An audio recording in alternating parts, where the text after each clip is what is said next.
Welcome to the Working Tools Podcast, where today will be part 2 of our interview with Mrs. Betty Downing, Supreme Inspector and member of the House of Gold for Washington, Idaho Rainbow.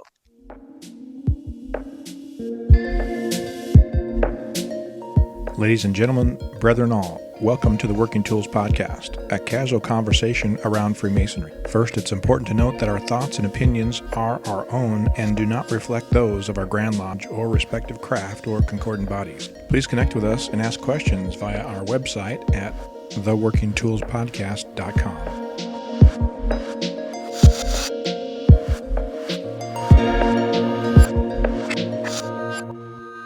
Today on the Working Tools Podcast, we have our usual group of 4. We have Brother Craig Graham from Kalamalka Lodge number 160 in Vernon, BC. Very worshipful Brother David Colbeth from King Solomon Lodge number 60 in Auburn, Washington. Very worshipful Brother Stephen Chung, who's a member of Prince Charles number 153 in Kelowna, BC. And I'm Matt Appel. I'm a member of Mill Creek number 243, and we meet in Montlake Terrace, Washington. And we are, again, graced to have with us Mrs. Betty Downing, who's the Supreme Inspector and member of the House of Gold for Washington, Idaho Rainbow. Mrs. Downing, thank you for choosing to spend more time with us. Thank you. Yes. Good evening. So we left off sort of talking about international differences in Rainbow and the fact that Rainbow is an international organization and the jurisdiction of Washington, Idaho. I understand... Well, back when my daughter was in Rainbow, Washington, Idaho was one of the larger jurisdictions. Is that still the case? Or we are in the top 5. Yeah. I think right now we're 4, I think. So, yeah. I should say, I mean by membership, not by whatever, land. Well, no, but yeah. Well, I think Texas has got us, and California might have us, but yeah, no, membership wise, we're up there. We're one of the largest organization. You know about how many members that is off the top of your head? Or well, right now we're at about 300. We did take a dip after COVID. It hit us, and but we have started to move back up. So those numbers are getting better every year. Yeah, you said in the last episode that the sort of the youngest cohort of girls, the numbers were increasing there, which at least not a professional Rainbow person, but in my mind, that would seem to indicate a brighter future than that. Very strong foundation we're getting those girls. That number that's rising right now is that 11 through 13, 14-year-olds. So that's our biggest group right now. And so those girls are going to continue. And Rainbow is very much a mentorship organization.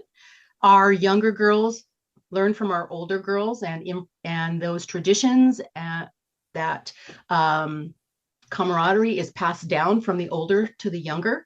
And so having those younger girls getting in and really learning and developing that love for Rainbow and continuing on, they're going to be those strong mentors for girls as they come in, just as our girls that are older, our 17, 18, 19-year-olds are being those mentors for those younger girls right now. Because Rainbow is very much a mentorship organization. So one would see that, you would naturally have, friends and acquaintances of the current members. Do you get many, we refer to them as seekers in Masonry, coming from the internet or other places? And how do you guys attract them? What do you have out there? Well, our Grand Executive Committee, 2 years ago, we put into place 3 pillars. And one of the pillars is a marketing. And we wanted to go beyond the normal marketing of girls bring your friends, because that was very stressful for a lot of our girls. So we looked beyond that. Girls bring your friends, which is the biggest way, and Masons getting, granddaughters, daughters, those things. But we went beyond that. And so our marketing team this year has been working to reach out for a more broad. We have developed a Facebook and Instagram marketing where we put out information about Rainbow. and it's general information that any assembly can attach to. So if they have a big event coming on, they can attach to it. And then it is boosted for specific areas. And we've boosted on the peninsula, and we've boosted south. And those people, with those parameters that we put in, parents of girls by this age, they're seeing those rainbow commercials, for lack of a better word, popping up on their feed. And then if they're interested, there's a call to action. And if there's interested, we put them through our website.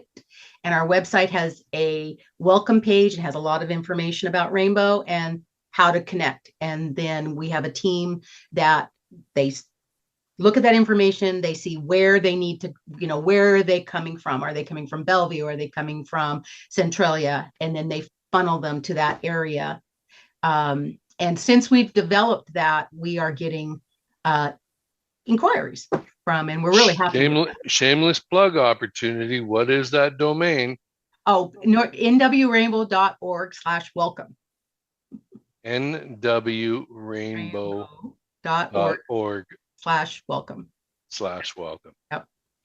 Very cool. Yes, so we are and encouraged by the girls to do this, encouraged by the girls to get out and to use the technology that they live and breathe by to help them, assist them in getting the word out about rainbow. So that was all driven by our girls. You mentioned it's a mentorship-driven organization. Do you remember who were your mentors as you were kind of coming up? Is there one or two that kind of stand out for you that were really, or maybe more? I mean, many as you want, but if they're... Well, I can tell you, Chris Walker, when I first got in, Chris Walker was a state officer, and she wore this beautiful dress, and our girls wear wiglets. And to see her up in the East, it was like a princess. And she was 19 and I was 12, and she came up and talked to me, and she was my friend, and she taught me about rainbow, and she explained things about rainbow to me.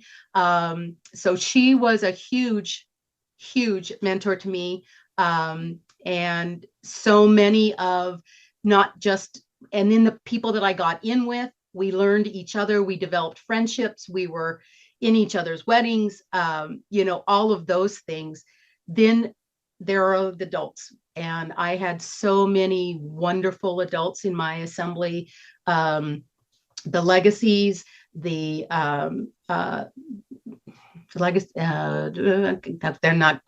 out of my head right now, but those adults who were with me my entire rainbow career, who I felt like they were my second mom and dad, and so those were the people that I learned rainbow from. And then I turned around and I hopefully taught rainbow to younger people.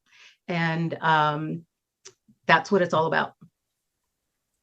You mentioned the word wiglet, which is a very rainbow-esque term.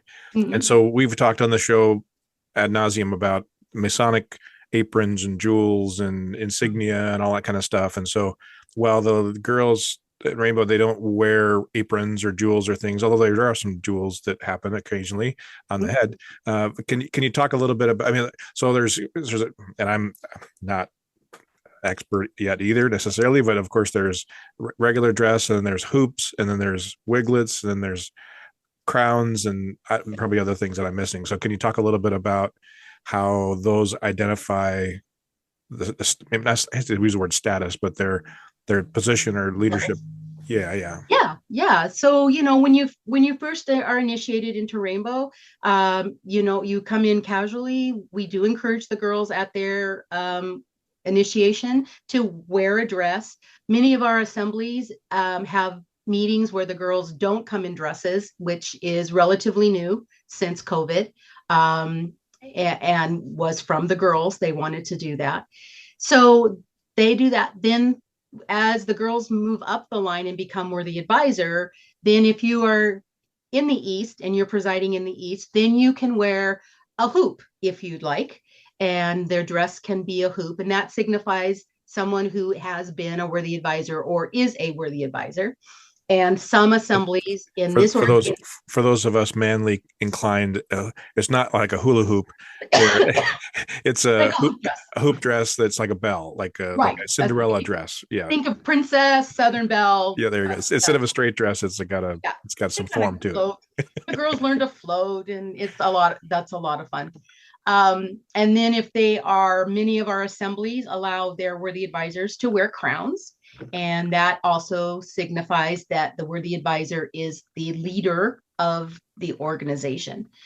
And then as the girls, if they so choose to go on to the state level, then they are appointed, they can be appointed as a JREP at the age of 14. And they are the ones, excuse me, who correspond with the other Rainbow Girls. And we have pages and we have grand officers. The grand officers wear wiglets, and that signifies them as a grand officer. Not all jurisdictions wear the wiglets. It's definitely a West Coast, excuse me. It definitely is a West Coast thing, the hoops and the wiglets. We send girls to other parts of the United States, and they're fascinated by our hoops and our wiglets.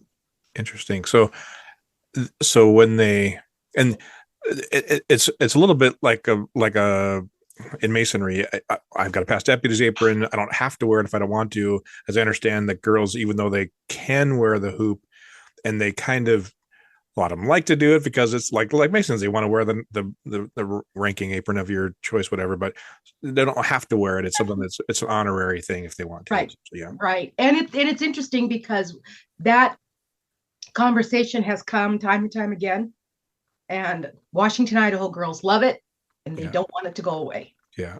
It's what makes us different from other jurisdictions. And it is that way of showing where you are, and they don't want it to go away. We've talked about it a lot. Yeah, it's a unique badge. Mm-hmm. Kind of like the apron, it's a badge of masonry, and so those things are, for Washington anyway, Washington, Idaho, a badge of their office and a badge of their. And are there rituals around that at all? Even, I mean, if they're private, you don't have to tell us, but are there any kind of ritualistic things around those, or it's just kind of an honorary? It's honorary, yeah. It's just the only symbolic thing that we have is when our grand worthy advisor takes the oath of office, she is presented with a crown that she wears her entire year, just like Joby's has their crowns.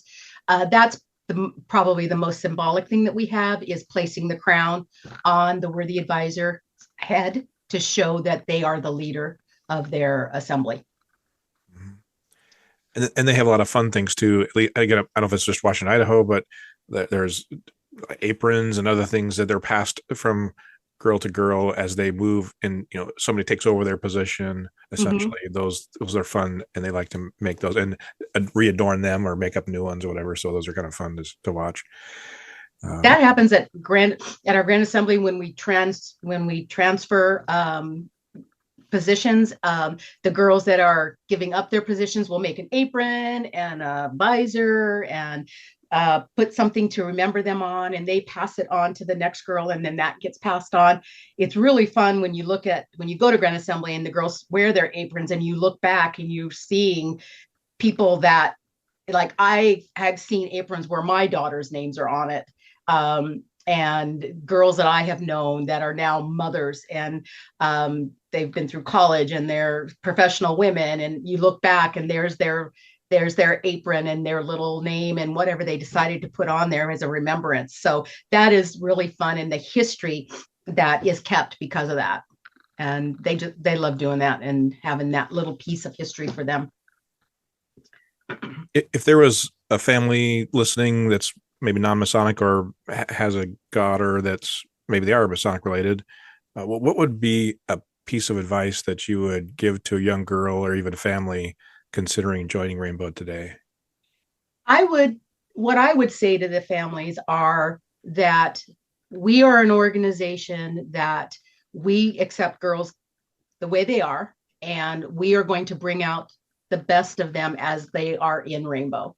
And we do that through being apart, and that learning and that self-confidence, and even that ritual component that we have. And one of the best things that you've ever seen is our ritual competition that we do every year. Any girl can be a part of ritual competition.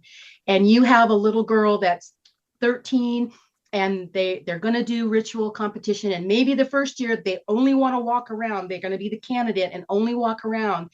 And they see what it is. And then the next year they actually do a speaking part, and having them walk out of competition and just they're beaming because of they've been able to do that ritual part, and they've done it so well, and they feel so good about themselves, and that confidence is there. And then they go on and they continue to do the ritual competition and build that.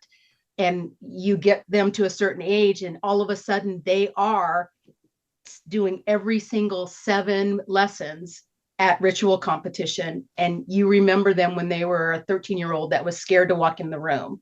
That's the confidence that Rainbow builds for their members.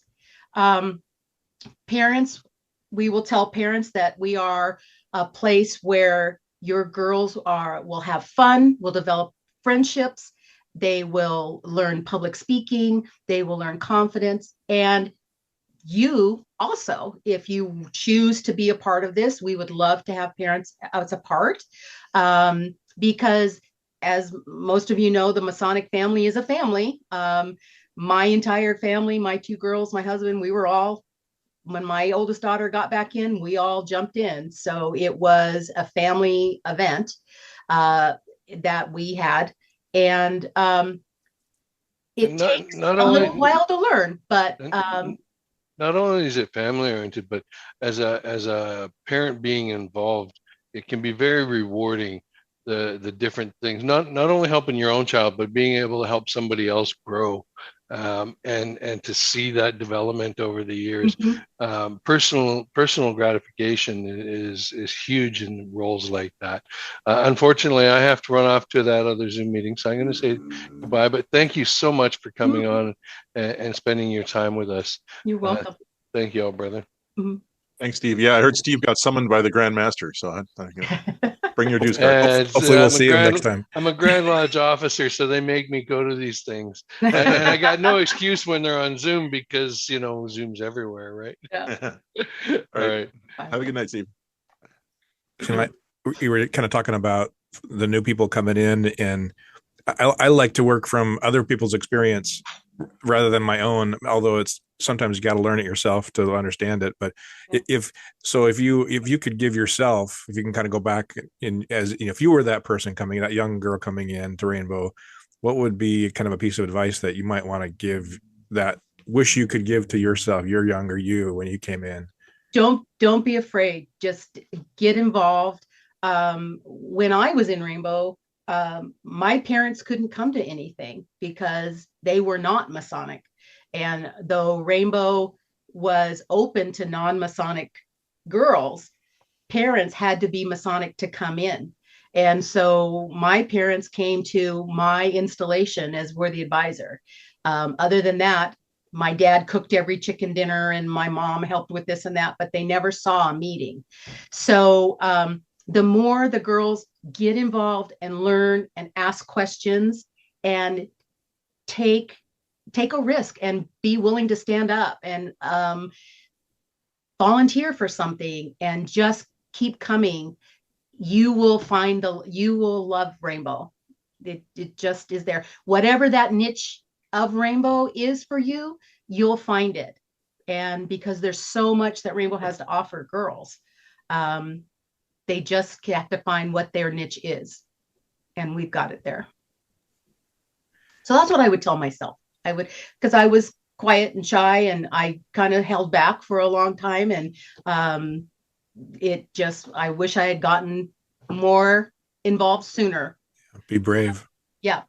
But with that, Betty, when you graduated or left the assembly, you aged out. Mm-hmm.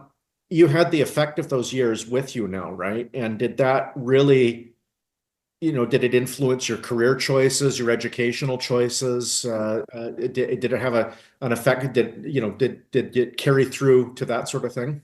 I was thinking about that when I knew I was coming on here today, and I thought about because I'm very honored that I get emails and letters from former Rainbow girls telling me what Rainbow meant to them.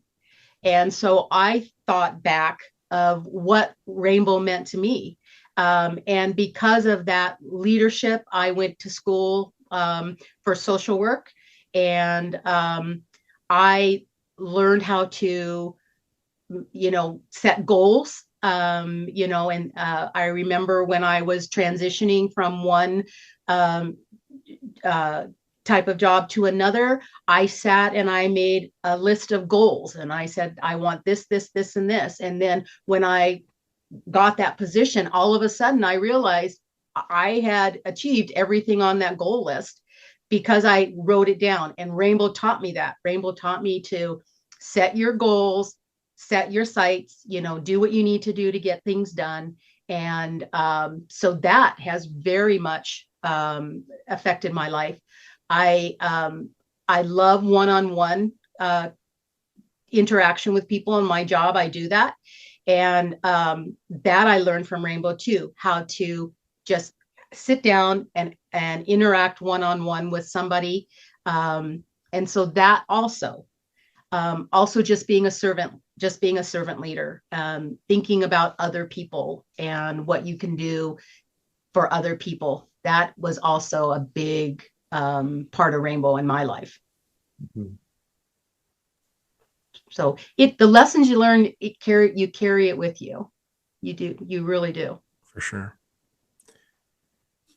How can Masons or Eastern Star or other concordant organizations, or even just the community in general, we would love to think that thousands and thousands of people are listening to the show.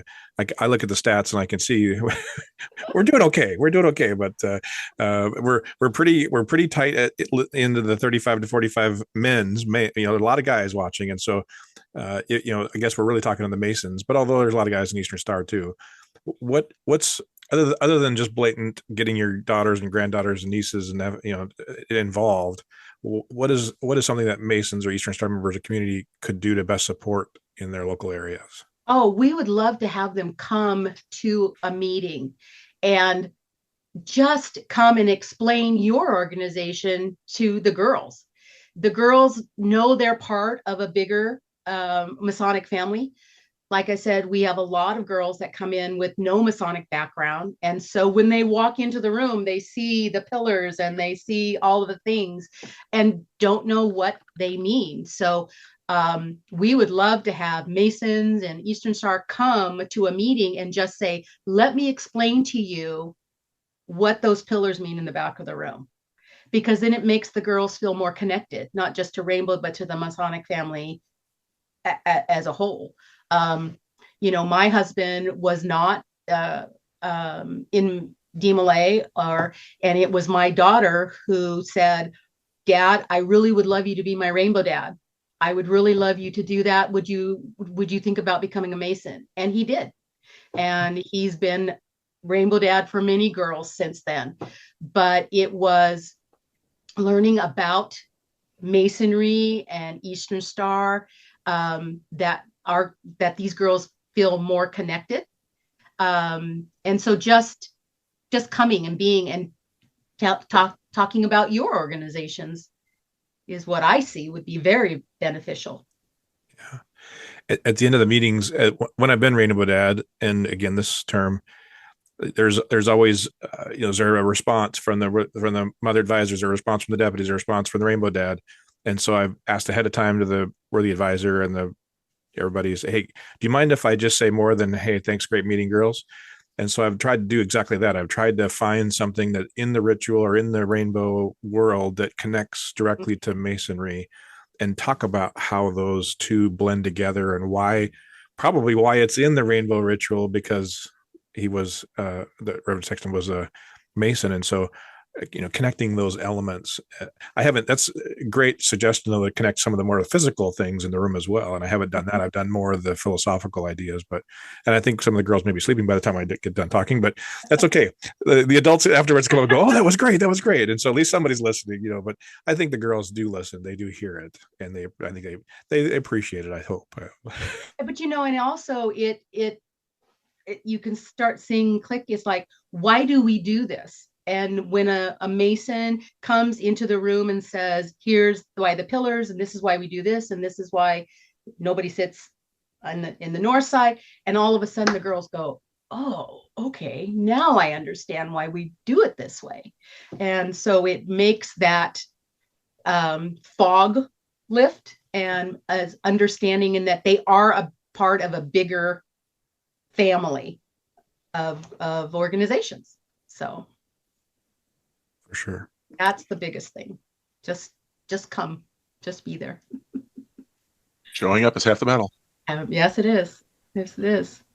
And our girls love to help out too. If you have a rainbow assembly in your lodge, in your building, they would love to come and tell you about rainbow. If you have a meeting where they could come and explain a little bit about rainbow, they love to do that also. There's some beautiful ceremonies that they can deliver and just talk about and all that as well. Yeah. Mm-hmm. They don't have to come and serve meals. They can just come and be part of what you're doing. And, or if you're out in the community doing fun thing, bring them along, invite them to come and be at the booth or be at the parade or be part of, we do an annual Veterans Day parade in Auburn. And so we try to get, there's actually more youth between the three organizations than there are Masons that come many times. So it's really great. Yeah, that's a great, I've been in that parade with with those assemblies down there. That's an amazing parade to be in. Yeah, it's fun. So yeah. Get them out, be part of what you're doing, not just have them serve at meals. That's seems like the default.